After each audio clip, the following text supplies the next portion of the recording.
Peter B. Collins News and Comment. It's Monday, April 2nd, 2018. Well, it was quite a day. April 1st, April Fool's Day, fell on Easter, the morning after Passover. And Donald Trump was not getting into the April Fool's spirit when he tweeted out a bunch of mean-spirited comments that we'll get to in a bit. There's a lot of news today, and I choose to lead with a story that I think is really significant and is going to quickly fade, because the jury in Orlando on Friday acquitted the widow of the alleged Pulse nightclub shooter, Noor Salman, of all charges, the trumped-up case brought by the FBI against her. And the case itself is highly problematic. It features gross misconduct by the FBI and by the prosecutors of the Justice Department. But the corporate media is turning a blind eye to that, sanitizing the misdeeds of our government. Oh yeah, they chalk it up as a big loss. But to get to the truth, you've got to look to alternative sources like James Henry, who's been covering this trial for Who, What, Why. And he correctly notes the misconduct was in two key areas. One, that the basis for an aiding and abetting charge against Noor Salman was supposedly that she admitted to FBI agents that she'd helped her husband case the Pulse nightclub in Orlando. But cell phone records and other evidence prove that Salman could not possibly have helped her husband case the joint. She was never anywhere near it, yet this was used as the basis to deny her bail, and the judge felt that he had been deeply misled by the government in that respect. Now, that same issue shows up in the false confession that was extracted from Noor Salman. That was introduced as evidence by the FBI. Now, these are the facts, and we're going to get to the way those facts have been spun and twisted or ignored in the corporate coverage in a moment. But the other critical issue is that late in the trial, on a Saturday night, the government sent an email to the defense team and said, oh, by the way, Omar Mateen's father has been an FBI informant since 2005. By my count, that is almost 13 years. And it's pretty clear now that Daddy intervened in the two cases where his son Omar had contact with the FBI before the events of 2016. Now, I credit Glenn Greenwald for also going deep on this case, and in his coverage of the verdict, he notes Justice Department lawyers got caught lying to court by telling the judge, when successfully demanding that Salman be held for the last year without bail, that she had cased the Pulse nightclub with her husband. He notes that prosecutors hid the fact of Omar's father being an FBI informant and likely the guy who intervened to protect his son when issues came up and he became a focus of the FBI. So Greenwald writes, it's hard to overstate what a rare event this acquittal is. To begin with, the prosecution rested almost exclusively on the confession they got her to sign. And he writes, despite all the science and data showing how often the FBI coerces false confessions by preying on the vulnerabilities and duress of people after a crime is committed, it is exceedingly rare for juries to acquit a defendant who signs such a statement. Yet the jurors obviously concluded that the statement the FBI induced her to sign was unreliable. I consider that to be misconduct on the part of the government. And then, drawing on the work of Trevor Aronson, who's also at The Intercept, Greenwald writes, the U.S. government has prosecuted 850 people for terrorism since 9/11. Most of them never even got close to committing an act of violence. And here's a pull quote. Most of the 850 defendants have been charged with material support, criminal conspiracy, immigration violations, making false statements. These are vague, nonviolent offenses that give prosecutors wide latitude for scoring quick convictions or plea bargains. 552 of these defendants took the plea, The courts found 183 guilty at trial. Just 2 have been acquitted, and 3 saw their charges dropped or dismissed. So this is a black mark on the government's record. And this does show up first in the Associated Press story that got some of the facts correct. They do note that the confession was used and that this was an issue. But in the version that appeared in the San Francisco Chronicle, and I checked the AP to look at various iterations of the story under the byline of Tamara Lush, and the Chronicle editors chose not to include the information about the misleading confession and how it was introduced into evidence. They chose not to include anything about Sadiq Mateen. And so my concern is that because this is a not guilty verdict, Noor Salman was released and was flying to California to be reunited with her young son after a 2-year enforced absence. But this case will be forgotten, and the FBI and the Justice Department are counting on that. And to his credit, Greenwald demands that the judge man up here and punish the prosecutors who lied before him in his courtroom, both on the issue of bail and on the critical issue of the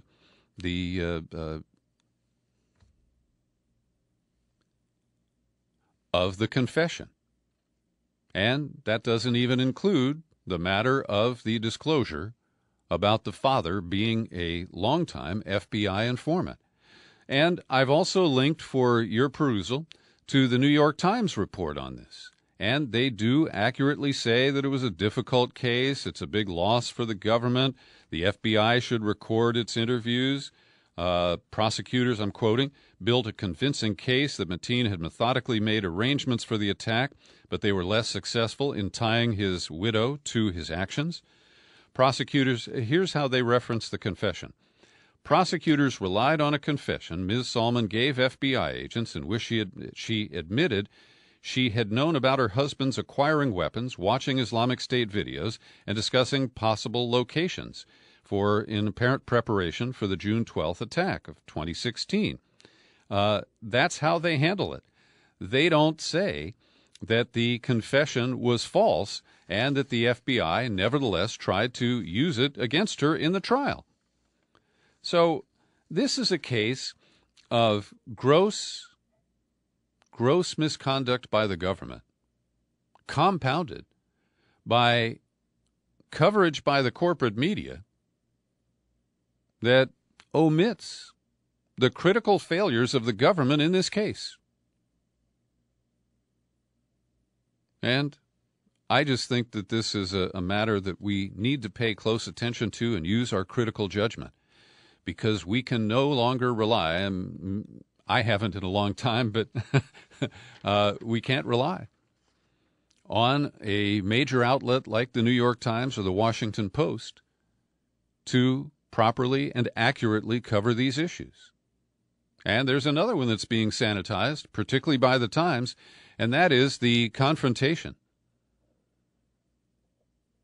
that occurred along the border of Gaza over the weekend, as Israeli snipers took shots using live rounds, some rubber bullets, some tear gas that was delivered by drones, and at least 15 people are dead.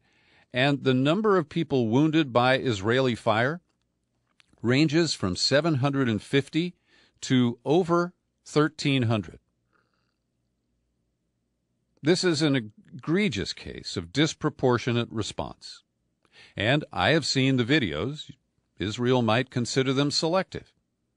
But of Palestinians, one man who was running with a tire away from the wall, away from the Israeli soldiers, they shot him in the back, and he's dead. And there are other egregious cases. But if you read the New York Times, well, this just descended into violence as some began hurling stones, tossing Molotov cocktails, and rolling burning tires at the fence that separated Israel. It's not actually a wall there. Israel has a big earthen berm that they have built as a defensive measure, and the snipers operate from behind that berm. And, of course, this serious incident will not be investigated because Israel refuses to allow an investigation, and the United States is already backing Israel at the United Nations Security Council. We blocked an effort to demand an investigation into the events of this past weekend. And get this, Israel claims that it had to kill those 15 or 17 Palestinians to prevent further bloodshed.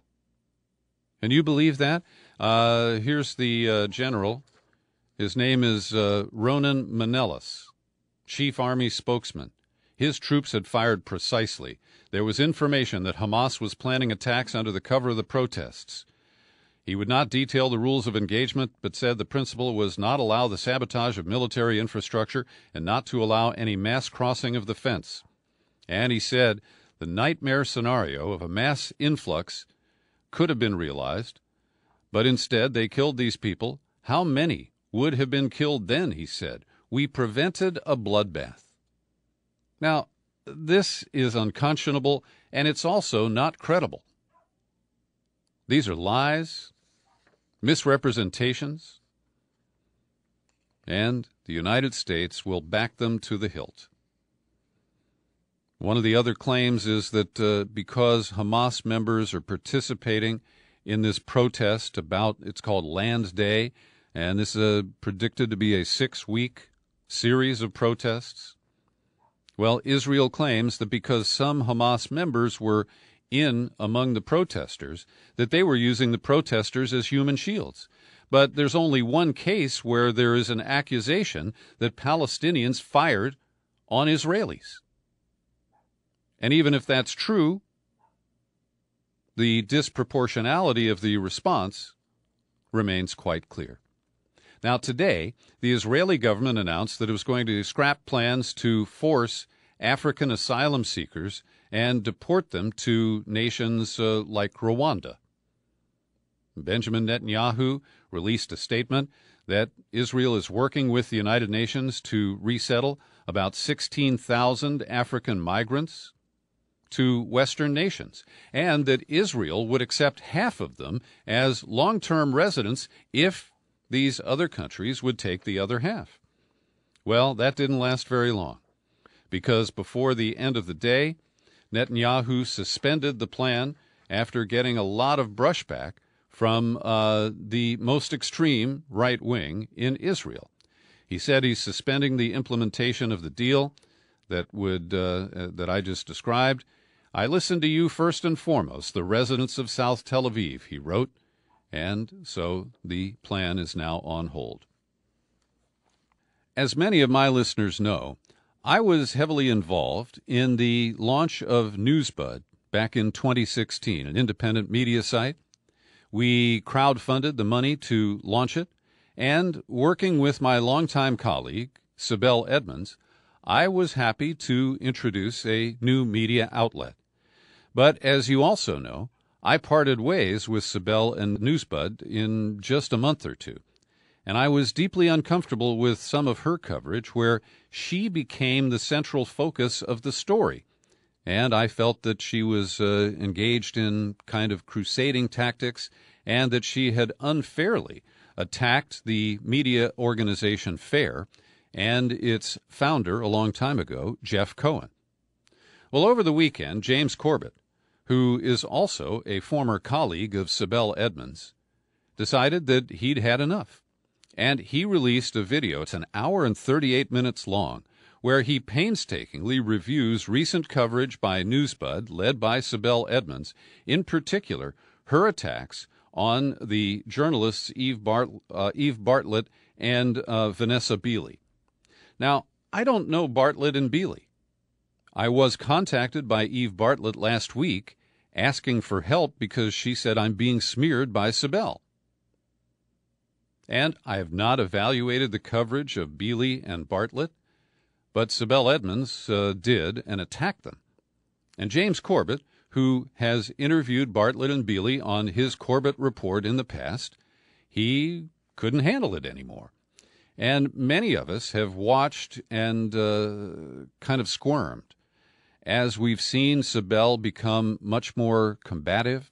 She engages in Twitter wars that I find meaningless and useless. And if I could explain what I think has changed about Sibel, it is her embrace of Twitter and how much she enjoys the trading of snarky insults with people she knows and some people she doesn't. So she's been on a bender attacking Beele and Bartlett, and I am linking to James Corbett's video. Now, the only criticism of it I have is that James, tongue-in-cheek, many times mentions that Sibel's video that was the basis for his fact-checking, it's called Syria Under Siege, was 75 minutes long. James, if you could have limited your critique to 75 minutes, I would appreciate that. But I watched the entire thing, and it shows how she has selectively used information to smear people like Beele and Bartlett. It shows that she has recently attacked Rania Khalek and also people over at the Ron Paul Institute. Now, I'm not aligned with Ron Paul or the Institute, but the attacks that she has made there are similarly misguided and not really justified by any facts. So I encourage you, if you have followed Sibel Edmonds, I have great respect for her work as a whistleblower. Some of her journalism has been excellent, like her expose on Dennis Hastert, the pedophile, former Speaker of the House of Representatives.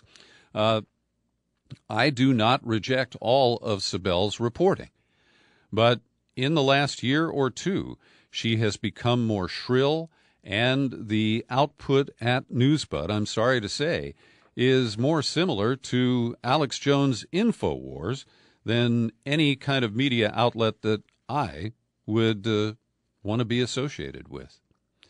Now, speaking of shrill people in the media, Laura Ingraham is on vacation this week, and they said it was a scheduled vacation to spend Easter week with her kids. But it followed the boycott that was led by David Hogg, one of the Parkland students, who got smeared on Twitter by Laura Ingraham, and he fought back by encouraging a boycott of advertisers, and at least 12 advertisers have left the Laura Ingraham show, at least, if not Fox News entirely. And this is the only message that Fox understands, because anything else they see is jacking up their ratings and increasing their revenues. And to take a pot shot at David Hogg, to them, no problem. It's just another way to feed the red meat to our audience and get them to increase our Nielsen numbers. So I read an exchange over the weekend about people who slam David Hogg, and they also oppose his boycott.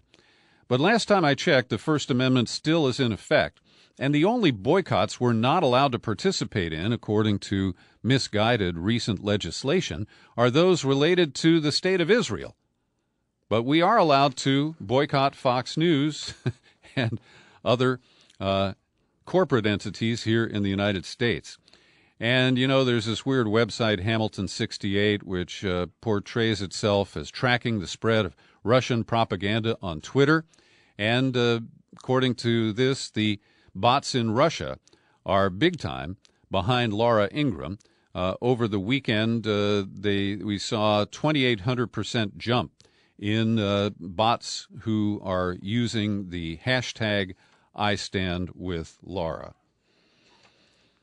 Now, we've talked about Sinclair television stations before, and John Oliver, with his Sunday night HBO show Last Week Tonight, has done a great job exposing them. And last night he was at it again.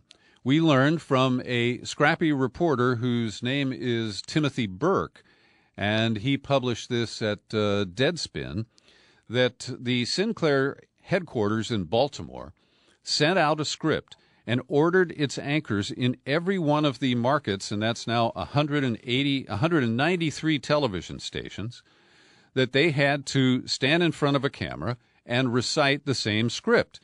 And it's a script that is deploring the so-called fake news that Donald Trump finds in other outlets that don't pander to him and his followers. So here is a mashup. They collected videos from many of these 193 TV stations, and you're going to hear the anchors as they solemnly intone this script. And it just exposes them as total tools of Sinclair Media. Take a listen. Hi, I'm Fox San Antonio's Jessica Headley. And I'm Ryan Wolf. Our greatest responsibility is to serve our Treasure Valley communities, the El Paso, Las Cruces communities, Eastern Iowa communities, Mid-Michigan communities. We are extremely proud of the quality, balanced journalism that CBS 4 News produces. But we are concerned about troubling and irresponsible, one-sided news stories plaguing our country. The sharing of biased and false news has become all too common on social media. More alarming, some media outlets publish these same fake stories without checking facts first. The sharing of biased and false news has become all too common on social media. More alarming, some media outlets. So you get the idea. And this is the network that Trump's FCC bent the rules for so they could buy up all the TV stations from the Tribune Company. And that's what has enabled them to expand to become the largest single owner of television stations in the U.S., and they are much further right than Fox News. That is very clear. Every day I pause for a moment to thank the people who support my work here at the Peter B. Collins Podcast with your subscriptions. People like Jeff Lipinski, Paul Lacombe, Don Cisney, Casey Condon. They all kick in $5 or $10 a month to support what I'm doing here. And as I've been honest with you lately, I've lost some subscribers for whatever reason, and that makes room for you to step up and share $5 or $10. I mean, that's 1 or 2 cups of hipster coffee a week, right? So just visit peterbcollins.com, click on the menu button and pull it down, and choose Become a Subscriber. That takes you to the sign-up page, where you can choose $5, $10, $20 a month, our $50 annual subscription. Don't forget, we've got the Peter B. Collins app for iPhone and for the iPad. We're about to release version 2.0 in the next week or two, maybe a little longer. And we also hope to be able to service Android phones in the very near future. Well, in Britain, we're getting a little dribble of more information about the attempted poisoning, we're told, of Sergei Skripal, the former Russian double agent, and his daughter Yulia. Now, what the British are telling us is they believe that it's likely that an assassin smeared the nerve agent on a door handle at Skripal's home. This operation is seen as so risky and sensitive it's unlikely to have been undertaken without approval from the Kremlin, according to officials who have been briefed.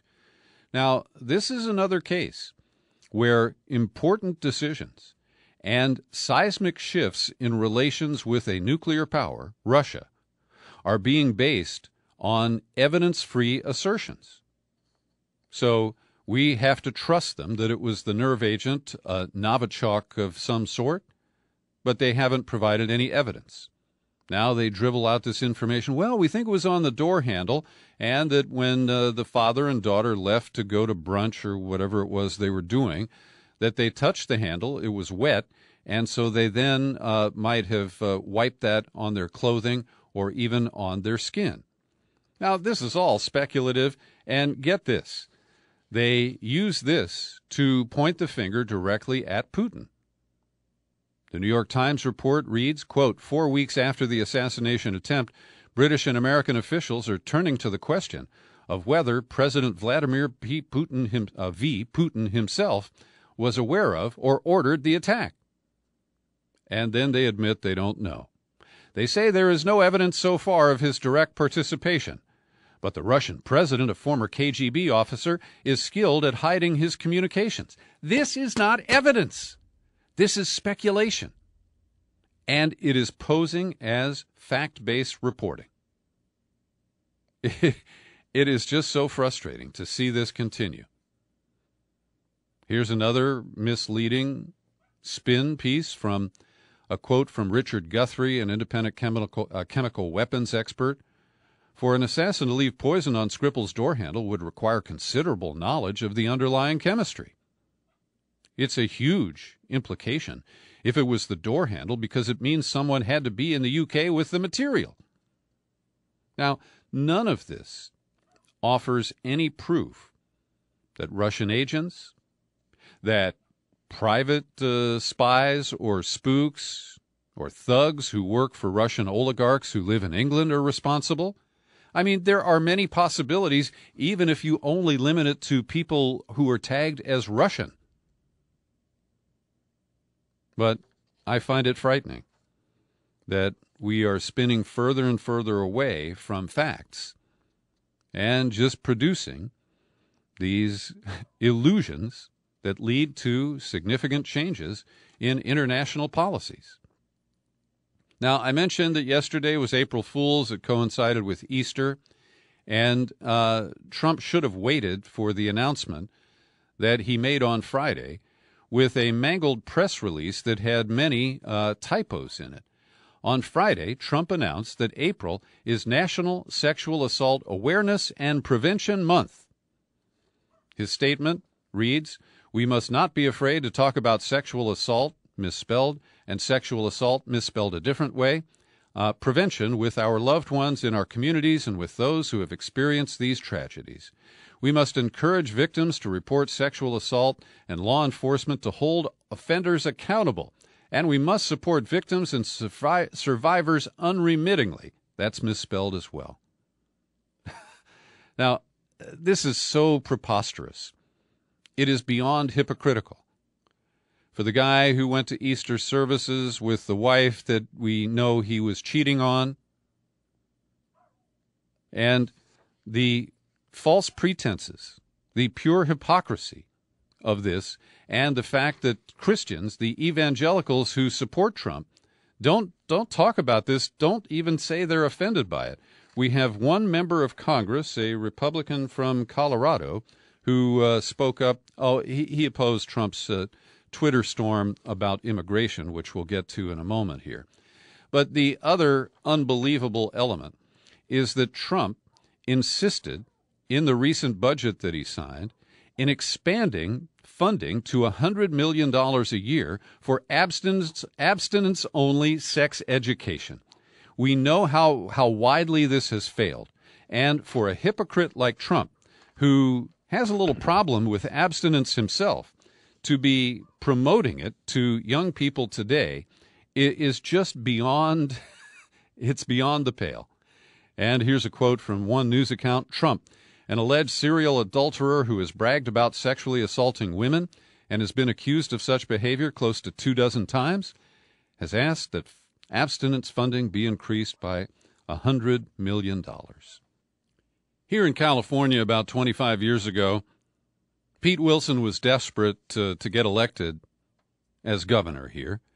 He had shifted from the U.S. Senate, where he had served 2 terms, and he wanted to be the Republican governor of California. So he got his friends to fund the campaign for a ballot measure that was known as Prop 187. It was an anti-immigration measure that really was later determined to be 4/5 unconstitutional, because California doesn't have any jurisdiction over immigration policy. But Pete Wilson used it as an effective wedge issue, and it helped him get elected governor over Jerry Brown's sister, Kathleen. And it also cost the Republicans in California a lot, because since Pete Wilson, the only Republican of any note elected statewide was Arnold Schwarzenegger, and that was an anomaly. And the Republican Party has suffered greatly. There are currently no statewide elected constitutional officers in California who are Republicans. And Prop 187 was, in my view, the cause of that. Well, now, Trump, and by the way, the commercial that they used was almost infamous. It showed the shadowy figures of people crossing a road, and it said they keep coming and coming and coming. So that's what I thought of when I heard about how Trump watched Fox and Friends on Sunday. They featured a report based on a BuzzFeed story that there are about 1,000 people who are marching northward from Honduras, and they recently crossed Mexico's southern border. Now, the group has been organized by volunteers called People Without Borders, Pueblos Sin Fronteras, and they are putting this march together for safety and to make a point. They're headed for Mexico's border with the United States, and that caused Trump to shit his pants and tweet his little ass off. And so he sees this with such a kind of lens of fear and intimidation, and he imagines that every American reacts the way he does. So about 80% of these people are from Honduras. They are fleeing crime and poverty, and many wish to apply for asylum if they can reach the U.S. border. So when Trump heard about this, he started tweeting, "Border Patrol agents are not allowed to properly do their job because of ridiculous Democrat laws. Getting more dangerous. Caravans coming. Republicans must go to nuclear option to pass tough laws." Now he goes to all caps. "Now, no more DACA deal." So he claims that because he saw one news report about a caravan, that the DACA deal is over.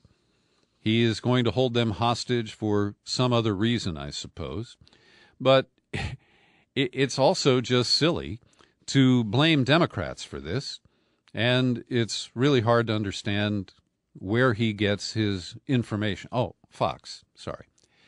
One other tweet, "Congress must immediately pass border legislation. Border Patrol agents are great, but the weak Dem laws don't allow them to do their job. Act, Congress. Our country is being stolen." And then he appeals to Mexico to block their passage, and he meant at their southern border because the northern border is with the United States. And he expects that somehow Mexico, who he believes has border laws that work, is going to stop them where they didn't stop them at their southern border. So here is the contrarian tweet. I don't know this guy. He's a Republican from Colorado, Mike Kaufman.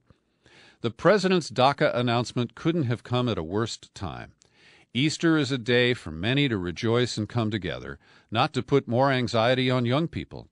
It's time for members on both sides of the aisle to join forces and find a permanent solution for DACA recipients." Now, he's at least tweeting rationally here. Maybe he can teach the Trumpster how to do that. Now, same-day story. The United States, Mexico, and Colombia will target drug smugglers off South America's Pacific coast in an operation scheduled to begin yesterday and last for the foreseeable future. Doesn't that kind of contradict the screaming need for a wall? If we're going to interdict these drugs at sea, and far more, I believe, come into our country that way than over the border. Sorry, I'm thinking rationally again, and that's a liability in the Trump era. Also, I praise the New York Times for publishing on Saturday a chart and details from a new study from the State University of New York at Buffalo, which compared the presence of immigrants and the increase in their population related to the crime rate. And in 136 metro areas, 70% of those studied, the immigrant population climbed while crime stayed stable or fell. The number of areas where crime and immigration both increased was much lower, 54 metro areas. The 10 places with the largest increases in the number of immigrants all had lower levels of crime in 2016 than they did in 1980. And one more quote, "In general, the study's data suggest either that immigration has the effect of reducing average crime or that there is simply no relationship between the two." And finally, today we note the passing of Winnie Mandela. At the age of 81, she was a controversial figure. She was married to Nelson Mandela most of the time he was in prison. She was a public activist, and she ran for office in South Africa. But, of course, she suffered from many scandals. She was a woman who had a hot temper and was extremely vengeful toward people. And she also was very bitter about always being in the shadow of her much more famous husband. Thanks for joining me today for my News and Comment podcast. We give it away free all over the place, and you're free to share it far and wide. It's posted on YouTube, and if you visit there, click on the subscribe button. No money involved. Happy trails to you until we meet again. Happy trails to you. Keep smiling.